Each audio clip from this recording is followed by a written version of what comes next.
Okay, so we're holding in Vayishlach Yehoshua, and it's Ois Gimel, right in the middle of the Yos. We concluded that the avodah of the Beinani is that he's able to work with the Machshava Dibur Maisa to control it, and everyone's able to do that. And it might to push aside a Machshava, one's thinking of something which is inappropriate, to push that aside, takes a lot of effort.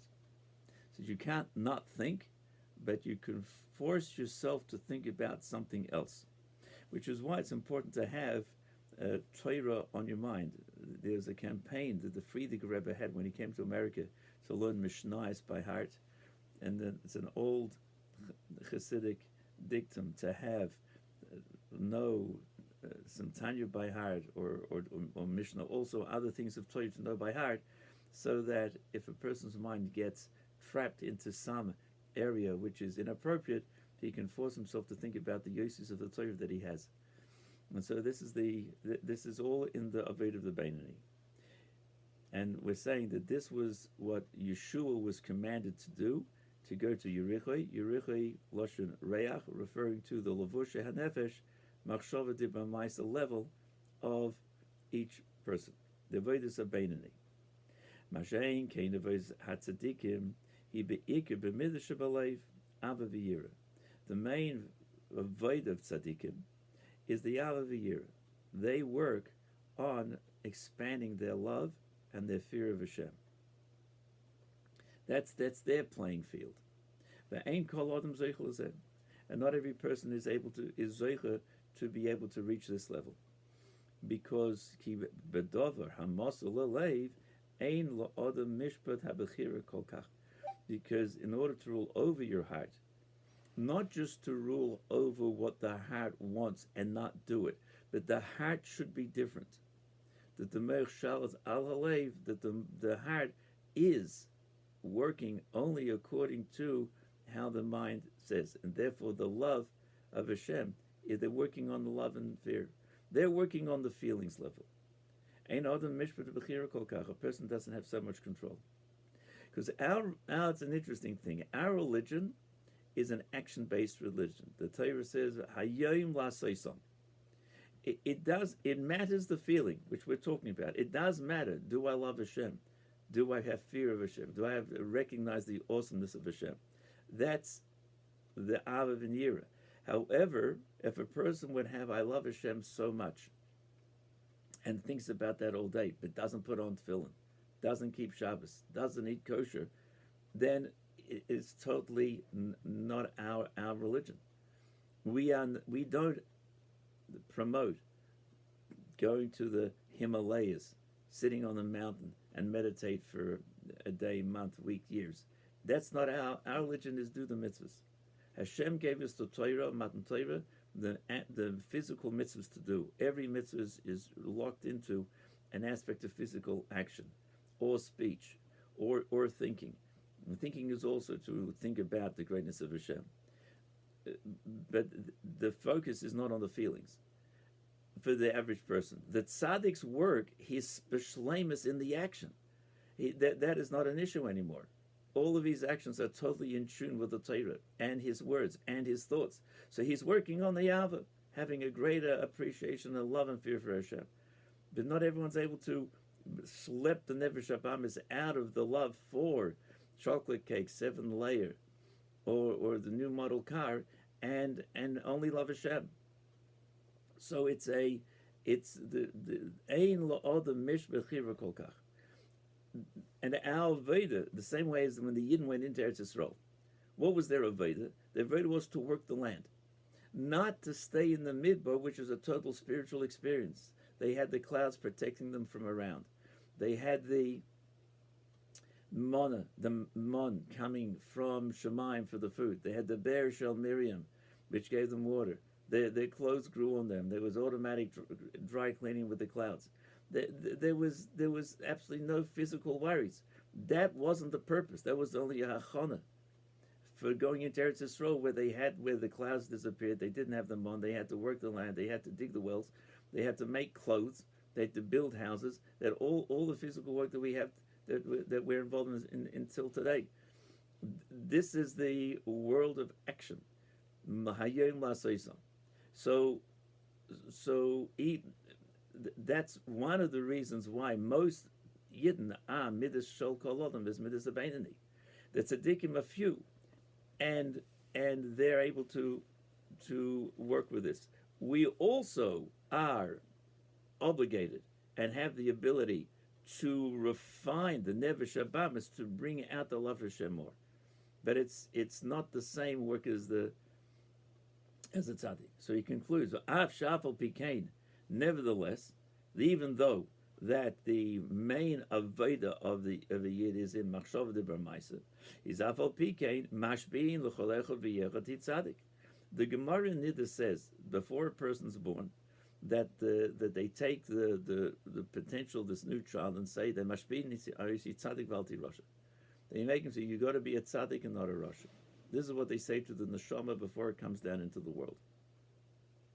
This is the Alter Rebbe brings in the beginning of Tanya in Perek Aleph. Shekol echad v'yechad tzar gam lishtadel ba'avodas hatzadikim k'mavur baruch b'Tanya. That each person's got to work on the level on the inyanim that can help him become a tzaddik. So when they tell him l'mayla, become you got to be a tzaddik. They make him swear, be a tzaddik and not a rasha. What does it mean? There's so many questions around that concept, around that Gemara. First of all, how does he know what's a tzaddik, what's a rasha? It's an neshama in Shemayim. There's no guf, there's no nevesh abamis. He doesn't know the whole thing, and there's no choices there. Godliness is revealed. It's Gan Eden. There's no physicality, and therefore there's no worldliness. There's no choice. You don't. All it is appreciating Hashem and the revelation, the godly revelations. And the Neshama has the love and fear for Hashem and Gan Eden. Even the lowest level Neshama. Neshama coming from not the world of Atzilus, not the world of Bria, not the world of Yetzirah, but in the world of Asiyah.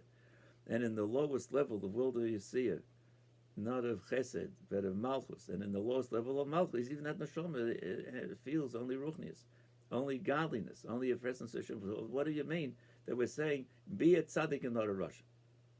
So one of the explanations is that mashbi'in also means Lashon Soiva. You satiate the neshama with the koach to be able to fulfill this mission.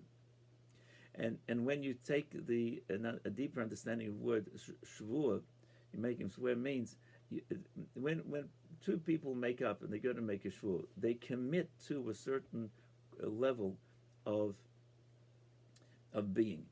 I'm committed to you. I'm committed. This is the truth.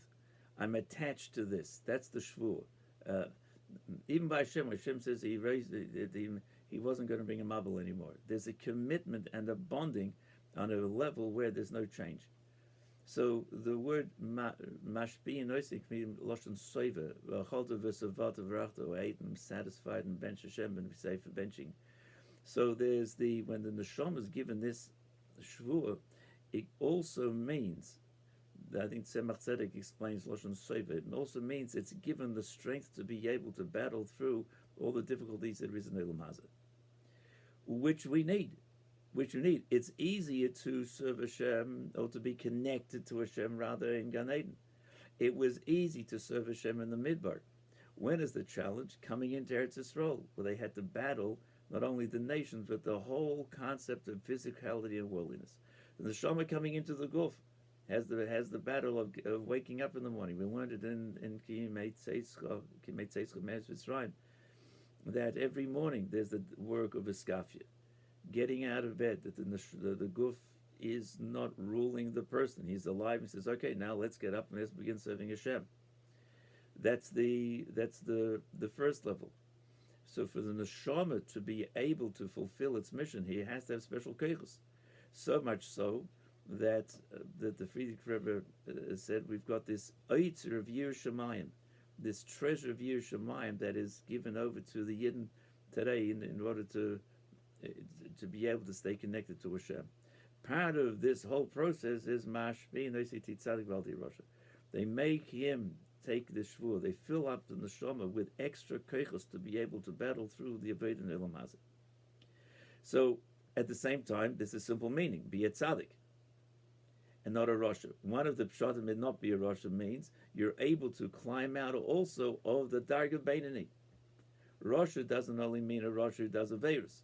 It means that he has a Rasha is the category in general that the neshama, that the person's Nevesh Abamis is still in full force and still sort of is his ruling energy within him. That's the general term of Rasha. Not it's shaychus to Inyanim Me'olam Hazeh, and therefore could slip into doing a virus. But it means the Rasha versus Tzaddik means Nefesh Abamis is still in full force and still has the feelings of attachment to the worldliness. Mashenki in the Tzaddik, he's working with his feelings, the feelings of Ava and Yira. So much so that the Alter Rebbe explains in Tanya, let's say a person's davening, and you have a thought that comes to mind, which is not an extraneous thought. It's not a davening thought. What do you do with it? Do you say, I shouldn't be thinking about this, or why do I get this thought? I'm going to have to examine why. He says no. Imagine that you're davening, and that there's a guy that's standing next to you, screaming at you or asking you a question. What are you going to do? You're going to get involved in answering? It'll just be another question and something else, because the kavanah of that guy / terrorist is just there to disturb you, just to take you off focus. So what's the avodah of the yid? What should he do? Or the average person? Totally ignore it and go back to davening. Don't examine the thought. Just refocus. And if it's very hard, say, Hashem, listen, I'm trying to daven. Please help me out.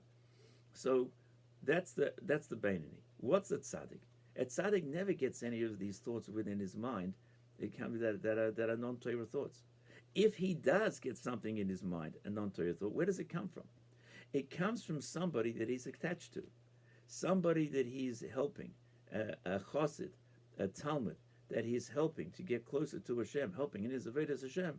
Because of his attachment, he gets these thoughts coming from that other person. So he is a whole different avodah. His avodah is, if it's something that's to do with Taivas Eilam Hazeh, then the tzaddik has to bring out from himself a greater level of love. So he examines what's this thought, brings out a greater level of love. It can help dissipate that thought, or if it's a minion from Gevurah. So it's an avodah that's working with the midas. The tzaddik is able to uplift these negative things. It's a whole wondrous different level of approach to avodas Hashem. So that's the tzaddik's playing field, the love for Hashem and the fear for Hashem, because he's working only he's working mainly with the inner aspect of who he is. So we'll next week we'll start in Hashem Ois Dalet. Ois Dalet will say, and this is why the conquering of the 7 nations of the Midas, this was what Moshe wanted to impact by the Yidden, and some ways we can all get a little bit of this. The main avodah is the Machshava Dibra Maisa.